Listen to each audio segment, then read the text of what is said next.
جب جناب امام حسن علیہ السلام کو یہ وصیت کی تو اسی وصیت میں امام فرماتے ہیں وَأَحْسِن، نہیں یہ خطبہ نمبر 108 کے الفاظ ہیں، وَأَحْسِن تِلَاوَةَ الْقُرْآنِ فَإِنَّهُ أَنْفَعُ الْقَصَصِ، قرآن کی تلاوت کو اچھے انداز سے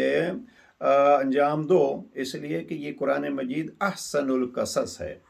اللہ سبحانہ وتعالیٰ نے قرآن مجید میں سورہ یوسف میں قرآن مجید کے اس حصے میں فرمایا کہ یہ احسن القصص ہے، سورہ یوسف، لیکن جناب امی علیہ السلام فرماتے ہیں کہ یہ تلاوت قرآن مجید اچھے انداز سے کرو، اس لیے کہ یہ احسن القصص ہے، قرآن مجید میں جو قصہ بھی بیان ہوا ہے وہ احسن القصص ہے۔ تو اس اعتبار سے گویا یوسف جناب یوسف کا تذکرہ اور سورہ یوسف باقی قصوں سے سب سے بالا تر ہے، لیکن جناب امی علیہ السلام نے ہر کسی کو اس انداز میں احسن فرمایا ہے، لہٰذا تلاوت اس انداز سے ہونی چاہیے۔ جو بزرگ کا جملہ عرض کرنا چاہتا ہوں وہ یہ ہے کہ تلاوت قرآن مجید اس انداز میں ہونی چاہیے کہ قرآن مجید آج میرے لیے نازل ہو رہا ہے۔ اب اگر یہ انداز تلاوت ہوگا تو پھر زندگیوں کا انداز بھی بدلے گا۔ اب احسن القصص میں بھی ہم یہ ہے کہ گزشتہ جو واقعات ہیں وہ واقعات میرے لیے کیا کہتے ہیں، نہ یہ ہے کہ ان واقعات میں انہوں نے کیا حاصل کیا۔ ہمیں دیکھنا یہ کہ قصہ جناب یوسف ہو، قصہ اصحاب کہف ہو، یہ سارے واقعات ہوں، اس میں ہمیں دیکھنا یہ ہے کہ ان قصوں میں گویا اللہ آج بیان کر رہا ہے اور میرے لیے بیان کر رہا ہے۔ اگرچہ قصہ یوسف 1400 سال پہلے جناب پیغمبر اکرم کے لیے بیان ہوا ہے، اس وقت کے افراد جو تھے وہ مصداق اول تھے، لیکن ہم اگر اس نیت سے تلاوت کریں گے کہ یہ میرے لیے ہے تو پھر اس کا انداز ہی اور ہوگا۔ اب کچھ چیزیں ایسی ہیں جو میں عرض کرنا چاہتا ہوں کہ ہم اپنی زندگی میں اپنانے کے لیے ان کو قرآن مجید سے حاصل کریں اور پھر وہ رنگ اپنانے کی کوشش کریں۔ اس کے لیے اگر آپ یہ نوٹ کر لیں، بڑے مشہور جملات ہیں قرآن مجید کے، سورہ قصص کی آیہ 77 ہے، سورہ 28 آیہ 77، ارشاد پروردگار ہوتا ہے وَأَحْسِن كَمَا أَحْسَنَ اللَّهُ إِلَيْكَ، دوسروں کے ساتھ اچھائی سے پیش آؤ جیسے آپ چاہتے ہو کہ اللہ آپ کے ساتھ اچھائی سے پیش آئے۔ بڑے خوبصورت الفاظ یار قرآن مجید ہیں، کلام الہی ہے، لیکن مختصر ترین انداز میں احسن کما احسن اللہ علیک، آپ احسان کرو جیسے اللہ نے آپ پر احسان کیا ہے۔ اور اب اس کو یوں بھی کہا جا سکتا تھا، پہلے احسان الہی کا تذکرہ اور پھر آپ کو حکم دیا جا سکتا تھا کہ آپ اچھائی کے ساتھ پیش آؤ، لیکن انداز تکلم الہی کیا ہے، احسن، پہلے ہمیں حکم دیا ہے آپ اچھائی کرو جیسے اللہ نے آپ کے ساتھ اچھائی کی ہے۔ اب یہ اگر ہم دوسروں کے ساتھ اچھائی سے پیش آتے ہیں تو مقصد یہ ہے کہ ہم وہی کر رہے ہیں جو اللہ ہمیں کہہ رہا ہے، اور جب ہم وہی کر رہے ہیں جو اللہ کہہ رہا ہے تو یہی رنگ الہی ہوگا، یعنی اللہ ہم سے جو چاہتا ہے، اللہ جو رنگ ہم سے پسند کرتا ہے اس کو اپنانا، یہ ہوگا صبغۃ اللہ۔ نہج البلاغہ کو اگر آپ اسی کے ساتھ ملائیں، یہ آیت 77 سورہ قصص وَأَحْسِن كَمَا أَحْسَنَ اللَّهُ إِلَيْكَ، تو خط نمبر 31 کے ایک حصے میں جناب امام نے اس کی گویا یوں تفسیر فرمائی ہے۔ امام فرماتے ہیں وَأَحْسِن كَمَا تُحِبُّ أَن يُحْسِنَ إِلَيْكَ، بیٹا آپ، اس کو میں یوں کہوں گا اور اسی جملے پہ میں بارہا ان دنوں میں زور دے رہا ہوں کہ یہ ہے تفسیر قرآن جناب امیر علیہ السلام کی زبان مبارک سے۔ کیا فرمایا بیٹے کو؟ احسن، بیٹا آپ اچھے انداز سے پیش آؤ یا آپ احسان کرو جیسے آپ چاہتے ہو کہ آپ پر احسان کیا جائے۔ اب یہ ہے احسن کی تفسیر کہ اللہ بھی چاہتا ہے، اور جناب امیر المومنین کی نہج البلاغہ میں بھی تعلیمات یہی ہیں کہ آپ اللہ کے سنت پہ عمل کرو، وہ رب جو چاہتا ہے اسی کے مطابق آپ اپنی زندگیاں ڈھالو۔ اور یہ تفسیر میں دیکھیے، جناب پروردگار کے الفاظ دیکھیے اور جناب امیر علیہ السلام کے الفاظ دیکھیے، ان میں کتنا قرب ہے۔ تو اگر ہم زندگی میں ایک چیز کو اپنا لیں اور کوشش کریں ماہ مبارک رمضان میں اس کی پریکٹس کریں، ہم دوسروں کے ساتھ وہ سلوک کریں جو ہم چاہتے ہیں کہ اللہ ہمارے ساتھ کرے، اب دیکھیے دوسرے کیا کر رہے ہیں، وہ ان کی اپنی زندگی ہے، وہ ہمارے ساتھ احسان کر رہے ہیں یا ہمارے ساتھ زیادتی کر رہے ہیں، اس کو چھوڑیے، ہمیں یہ دیکھنا ہے کہ احسن کما احسن اللہ علیک، ہمیں دوسروں کے ساتھ ایسے اچھائی کے ساتھ پیش آنا ہے جیسے اللہ ہمارے ساتھ پیش آیا ہے۔ اب اللہ ہمارے ساتھ کس اچھائی کے ساتھ پیش آیا ہے، اس کے لیے بڑے خوبصورت صفات الہی جب جناب امیر علیہ السلام نے خط نمبر 31 میں ہی ارشاد فرمائے ہیں، کافی تفصیل ہے، چند جملات اس سے نقل کرنا چاہتا ہوں۔ جناب امیر علیہ السلام جناب امام حسن علیہ السلام کو وصیت میں فرماتے ہیں کہ بیٹا وَعَلَمْ أَنَّ الَّذِي بِيَدِهِ خَزَائِنُ السَّمَاوَاتِ وَالْأَرْضِ قَدْ أَذِنَ لَكَ فِي الدُّعَاء، دعا سے شروع کرتے ہیں۔ بیٹا یاد رکھو کہ جس ذات کریم نے آپ کے ہاتھ میں، جس کے ہاتھ میں زمین و آسمان کے خزانے ہیں، اسی نے آپ کے ہاتھ میں ایک خزانہ دیا ہے اور آپ کو اجازت دی ہے، اور وہ کیا ہے؟ وہ ہے دعا۔ امام فرماتے ہیں زمینوں اور آسمانوں کے خزانوں کا مالک ہے، اور اس نے ایک چابی آپ کے ہاتھ دی ہے، اور وہ کیا ہے؟ دعا۔ اور امام فرماتے ہیں کہ دعا کے ذریعے سے آپ اس کے خزانوں کی چابی کھول سکتے ہیں۔ بہرحال آگے اس کو اگر ہم اس انداز میں لیں، ہم رب سے دعا مانگتے ہیں، پروردگار ہمیں یہ دے، پروردگار ہمیں یہ دے۔ اب میں گزشتہ دنوں کچھ جگہوں پہ یہ عرض کر رہا تھا، ہم کہتے ہیں پروردگار ارحم علیہ، میرے اوپر رحم کر، تو کبھی ہم نے بھی کسی کے اوپر رحم کرنا سیکھا ہے یا نہیں؟ اب ہم کسی پر رحم کرتے رہیں تو گویا ہم عملاً اس سے رب کریم سے یہ دعا مانگ رہے ہیں، پروردگار جس پر ہم رحم کر سکتے ہیں ہم کر رہے ہیں، اب تو ہم پر رحم کر۔ یعنی یہ ہے کہ وہ چیز جو اس نے ہمیں کہی ہے ہم اس کو بجا لائیں تو گویا ہم اس کے رنگ میں رنگے جائیں گے، اور پھر وہ ذات الہی اس کو ہمارے لیے بھی پسند کرے گا۔ تو یہ ہے کہ اس سے رحم طلب کرنے کے لیے دوسروں پہ رحم کریں، اس سے معافی طلب کرنے کے لیے پہلے دوسروں کو معاف کر دیں۔ یہاں جو جملہ نقل کرنا چاہتا ہوں، امام فرماتے ہیں وَلَمْ يُعْيِسْكَ مِنَ الرَّحْمَةِ، اللہ سبحانہ وتعالیٰ نے آپ کو اپنی رحمت سے کبھی مایوس نہیں کیا، بل جعل نضوعك عن الذنب حسنة، بلکہ اس کی ذات نے تیرے لیے گناہوں سے بچنے کو بھی ایک نیکی قرار دیا ہے۔ اب یہ دیکھیے اللہ سبحانہ وتعالیٰ نے جب نیکیوں کا حکم دیا ہے اور فرمایا احسن کما احسن اللہ علیک، اچھائی سے پیش آؤ جیسے اللہ آپ کے ساتھ اچھائی سے پیش آتا ہے۔ اب جب اچھائی کی بات آتی ہے تو وہ کریم کہتا ہے، ابھی قرآن مجید کی آیت کو اگر آپ دیکھیے،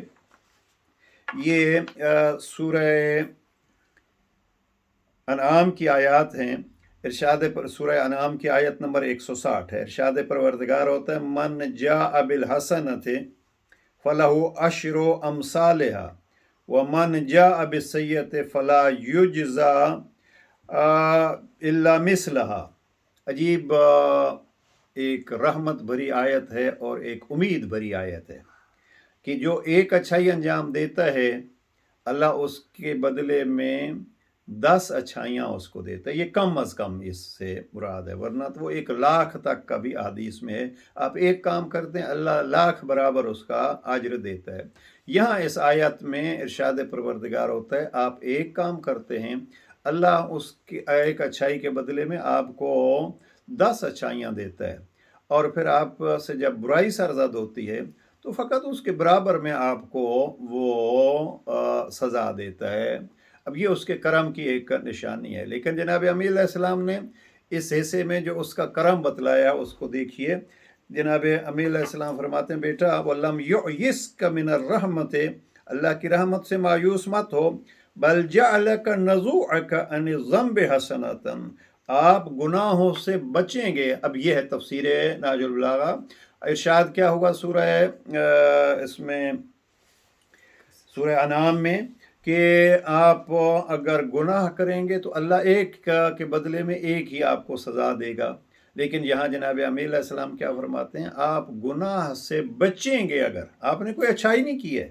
آپ گناہ سے بچ گئے ہیں تو اللہ اس کو بھی ایک اچھائی شمار کرے گا، اس لیے کہ گناہوں سے بچنا بھی اچھائی ہے۔ اور پھر آگے جناب امیر فرماتے ہیں کہ بیٹا یاد رکھو وَحَسَبَ حَسَنَتَكَ عَشْرًا، یہ وہ اللہ ہے جو آپ گناہوں سے بچیں گے تو اس کو اچھائی شمار کرے گا، تیرے گناہ کو ایک شمار کرتا ہے، وَحَسَبَ حَسَنَتَكَ عَشْرًا، اور تیرے ایک نیکی کو 10 برابر نیکیاں شمار کرتا ہے اور حساب کرتا ہے۔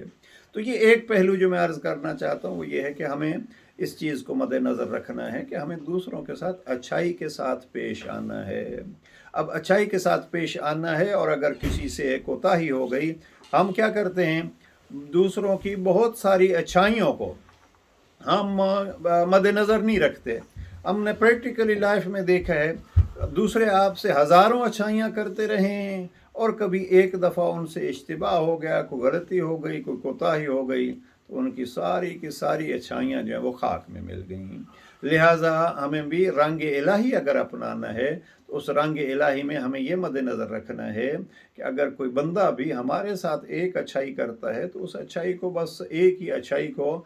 میں تو اس کا قائل ہوں کہ پھر وہ زندگی میں، بلکہ ائمہ معصومین علیہ السلام کی روایات میں ہر وقت کسی کو آزمانے کے چکر میں مت پڑیے۔ ایک دفعہ آپ نے آزما لیا، مشکل میں آپ کا ساتھ اس نے دے دیا، جب آپ پہ مشکلوں کا زمانہ تھا اس نے آپ کے ساتھ احسان کیا، اب باقی زندگی جو ہے وہ مت آزمائیے اس کو کہ اب اس نے ایک دفعہ یہ اچھائی کی ہے اور پھر یہ کیا ہے اور وہ کیا ہے، ہم اس کی غلطیوں کو نہ گنتے رہیں، بلکہ ہماری نظر رہے اس نے ہمارے ساتھ اس وقت یہ اچھائی کی تھی۔ اب یہی یعنی ایک زندگی کو آسان کرنے کے لیے اور دوسروں کو زندگی میں مثبت پہلو سے دیکھنے کے لیے یہ کافی ہوگا۔ تو یہاں جناب امیر علیہ السلام نے اس آیت کی گویا تفسیر فرمائی کہ ایک کے بدلے میں اگر گناہ ہے تو ایک ہی لکھے گا، وَحَسَبَ حَسَنَتَكَ عَشْرًا، اور تیرے لیے حساب کیا ہے ایک اچھائی کے بدلے میں 10 اچھائیوں کا۔ یہ چند صفات اگر وقت ملے تو ہمارے یہ گزارش ہے کہ کم از کم مثلا ایک حصہ نہج البلاغہ کا ہم اپنے طور پر جو ہے وہ پڑھ لیں، ضروری نہیں ہے، مثلا 2 منٹ کے لیے 2 فرامین جو ہے قرآن مجید کی تلاوت جب ہم کرتے ہیں تو اس تلاوت کے متعلق جو ہے وہ حدیث جو ہیں کم از کم 50 آیات جو ہے وہ تلاوت ہو جانی چاہیے۔ اگر ایک ساتھ نہیں کر سکتے تو ماہ رمضان میں کم از کم جو ہے وہ ہم 2 حصوں میں کر کے، صبح کر کے شام کر کے جو ہے اس میں یہ 50 آیات کم از کم مکمل کر لیں۔ البتہ بارہا عرض کر چکا ہوں اور پھر دہرا رہا ہوں اس کو کہ جب تلاوت ہو تو اس انداز سے کہ یہ آیت میرے لیے نازل ہوئی ہے، اب پھر آدمی دیکھے گا کہ یہ مجھے کیا کہہ رہی ہے، تو اس انداز سے انشاءاللہ ہم ایک مہینے میں بھی وہ رنگ الہی کو اپنا سکتے ہیں۔ تو بہرحال اوصاف الہیہ کو اگر دیکھنا ہے کہ وہ رنگ الہی کیا ہے تو ایک یہ ہوگا کہ یہ حسنہ کے بارے میں۔ آگے آپ اگر اس حصے کو دیکھیں، عرض یہ کر رہا تھا کہ اس وصیت کو کم از کم اگر ہم ایک دفعہ پڑھ لیں۔ اگلا اللہ کا ایک کرم کہیے یا اللہ کی ایک صفت کہیے، وَفَتَحَ لَكَ بَابَ الْمَتَابِ، اور اللہ نے تیرے لیے توبہ کا دروازہ کھول رکھا ہے۔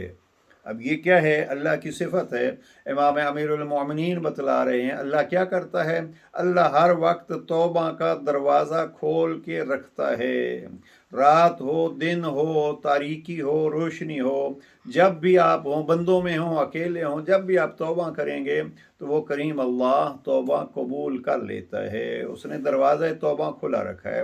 اب اگر ہم موضوع کی طرف آئیں کہ ہم رنگ الہی اپنانا چاہتے ہیں تو اس کے لیے ہمیں کیا کرنا چاہیے؟ کسی سے ہمارے متعلق اگر غلطی ہو گئی، زیادتی ہو گئی، ظلم ہو گیا تو ہمارے پاس بھی دروازہ توبہ کھلا رہنا چاہیے۔ اب ہم تو چاہتے ہیں ہم سے غلطی ہو جائے تو اللہ ہمیں معاف کر دے، اور اگر کوئی ہمارے ساتھ غلطی کر لے تو پھر نہیں، ہمارے ہاں معافی کا خانہ جو ہے وہ ہوتا ہی کوئی نہیں ہے۔ رنگ الہی اپنانے کا تقاضا یہ ہے کہ، اور یہ گھروں میں اکثر جو ہے وہ اس میں ہم نے دیکھے ہیں کہ بالخصوص خاندانی رشتوں میں 40 50 سال پہلے اگر کوئی غلطی کسی سے ہوئی، البتہ عجب درندگی ہے ہمارے ہم ملک میں۔ میں آج ایک دیکھ رہا تھا کہ ایک قتل ہوتا ہے، اور وہ قتل یہ کسی اچھے سیاسی کا، آج کی یہ خبر ہے کہ وہ سیاسی جو ہے 50 سالہ خاندانی دشمنی،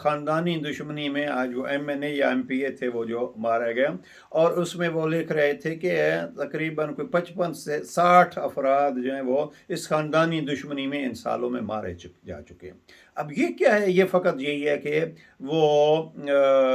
رنگ الہی نہیں ہے، خاندانی، تعصبی، زبانی، علاقائی، یہ رنگوں سے ہم رنگے ہوئے ہیں۔ اب کئی دفعہ یہ کہتے ہیں ہمارا جو ہے وہ طریقہ یہ نہیں ہے۔ بھئی اپنے طریقوں کو چھوڑو، جس نے آپ کو بنایا ہے اس کا بھی کوئی طریقہ ہے یا نہیں ہے؟ اب اس اللہ کا جو طریقہ ہے یہاں یہ ہے کہ آپ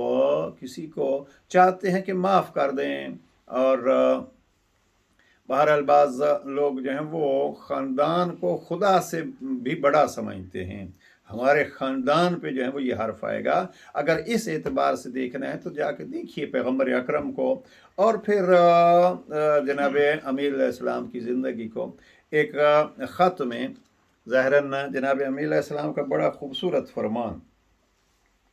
جناب خط نمبر 29 ہے۔ جناب امیر علیہ السلام فرماتے ہیں فَأَفَوْتُ عَنْ مُجْرِمِكُمْ وَرَفَعْتُ السَّيْفَ عَنْ مُدْبِرِكُمْ۔ خوبصورت الفاظ، کتاب خط نمبر 29 بصرہ کے حوالے سے جناب امیر علیہ السلام فرماتے ہیں فَأَفَوْتُ عَنْ مُجْرِمِكُمْ، تھے تو مجرم، لیکن یہ ہے کہ میں علی نے آپ کے مجرموں کو بھی معاف کر دیا ہے، اور آپ میں سے جو بھاگنے والے تھے ان سے میں نے تلوار روک لی ہے۔ فَأَفَوْتُ عَنْ مُجْرِمِكُمْ، نگاہ امیر المومنین میں مجرم تھے۔ یہ لفظ مجرم بھی جناب امیر علیہ السلام نے شاید ہمارے جیسوں کو سمجھانے کے لیے استعمال کیا ہے، ورنہ یہ لفظ استعمال نہ کرتے، لیکن یہ ہے کہ مجرم بھی تھے۔ جناب امیر علیہ السلام کے کتنے اصحاب کو قتل کیا۔ مثلا جب یہ لوگ بصرہ میں پہنچے تھے تو جناب امام کے اس وقت کے جو گورنر تھے بصرہ کے، جناب عثمان ابن حنیف، جناب عثمان ابن حنیف کے سر کے بال، داڑھی کے بال نوچ لیے اور کیا کیا ان پہ ظلم کیا۔ جب جناب عثمان ابن حنیف جناب امیر علیہ السلام کی خدمت میں پہنچے ہیں تو جناب امیر علیہ السلام ایک ہی بات کرتے تھے، فرماتے تھے اپنے مظلوم ساتھیوں کو کہتے تھے یہ سارا کچھ آپ نے اللہ کے لیے کیا ہے۔ ہمارا خاندانی سسٹم یہ ہے کہ ہم اپنا زور لگاتے ہیں، ہم اچھے بھی بنتے ہیں تو اس وقت بنتے ہیں جب ہمارا بس نہ چلے۔ جناب امیر علیہ السلام فرماتے ہیں کہ جب تیرے پاس قدرت انتقام ہو اور تو اس قدرت کے شکر کے طور پر اس کو معاف کر دے تو یہ بڑی معافی ہے۔ جب ہم قتل کر سکتے ہیں، ہم کسی سے بدلہ لے سکتے ہیں، تو بہرحال یہ حالات جو ہیں وہ جیسے عرض کیا ہے، یہ بعض قبیلوں میں ابھی تک نسل در نسل جو ہے وہ قتل و کشتار چل رہا ہے، فلاں نے اس کو قتل کیا تھا۔ کاش ہم رنگ الہی کو اپنا لیتے تو اللہ سبحانہ و تعالیٰ کا ارشاد قرآن مجید میں بارہا یہ ہے کہ آپ کے لیے توبہ کے دروازے کھلے ہیں۔ یہاں علی علیہ السلام نہج البلاغہ میں یہی پتہ دیتے ہیں اور فرماتے ہیں کہ آپ کے لیے کیا ہے، وَفَتَحَ لَكَ بَابَ الْمَتَابِ، اللہ نے آپ کے لیے توبہ کا دروازہ کھلا رکھا ہے۔ اور پھر فَإِذَا نَادَيْتَهُ سَمِعَ نِدَاكَ وَإِذَا نَاجَيْتَهُ عَلِمَ نَجْوَاكَ۔ ان جملوں کو اگر ہم ماہ مبارک رمضان میں یاد رکھ سکیں، جناب امام اللہ کا تعارف کرا رہے ہیں کہ جب آپ ذرا دیکھیے وَإِذَا نَادَيْتَهُ سَمِعَ نِدَاكَ، آپ اگر آواز کے ساتھ اس کو بلاتے ہیں، نادیتا، چونکہ نادیتا یعنی بلند آواز سے اس کو بلانا، البتہ دونوں میں ایک جیسے نماز بالجہر کا ایک یہ ہے کہ آپ ایسے نہیں ہے کہ شور ہی کرتے رہیں، نماز بالجہر ہے کہ آپ اپنی آواز سن سکیں۔ اب یہ اور اسی طریقے پہ دعا میں یہ نادیتا کا مقصد یہ نہیں ہوتا کہ آپ پورے علاقے کو سنائیں، یعنی آپ آواز سے پڑھیں کہ کم از کم آپ سن سکیں، یہ ندا ہو جائے گی۔ اور اس کے ساتھ ہوتا ہے نجوہ، نجوہ ہوتا ہے کہ آپ بالکل سرگوشی کی صورت میں، تو آپ اگر نادیتا سامع ندا کا، وہ اللہ وہ ہے، آپ مختصر الفاظ میں اگر کہہ رہے ہیں تو بھی سنتا ہے، اگر سرگوشی کی صورت میں کہہ رہے ہیں تو عالم نجوا کا، وہ آپ کے ان نجووں کو بھی، آپ کی ان سرگوشیوں کو بھی جانتا ہے۔ تو اب یہ اللہ کے اس صفات کو جو جناب امیر علیہ السلام بیان فرما رہے ہیں، اگر ہم اس کو مد نظر رکھیں اور ماہ رمضان میں اس کی